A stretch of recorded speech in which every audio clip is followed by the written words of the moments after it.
Hello, Yamers! Ngayon ay gagawa tayo ng kanin salad.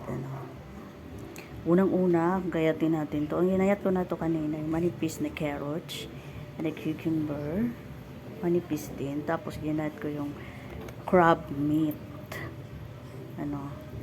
Tapos, itong whole corn kernel. Ayan. Ngayon, magtitimpla na tayo. So guys, ito titimplahan na natin. Paghaluin natin ito sila. Unang-una maglagay tayo ng lemon juice.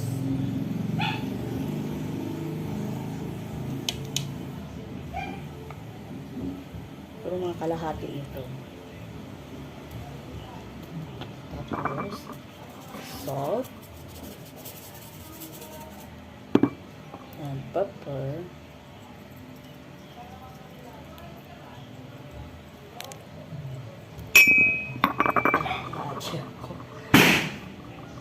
Tapos mayonnaise. Ano dapat pinakamagandang mayonnaise yung pipiliin? Kasi ito lang yung nagdadala eh.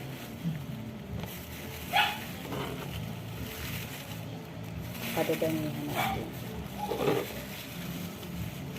Paano ko sa anong paminta. Tapos haluin natin siya guys.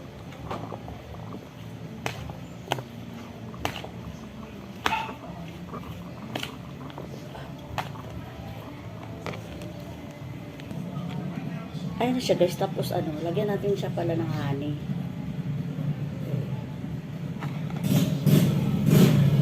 2 tablespoons. Basta kayo na magtsansa kung karami ang inyong gagawing salad. Stop po na natin. Ganyan na siya guys. Ilagay na natin siya sa plates. Dito, sa litos.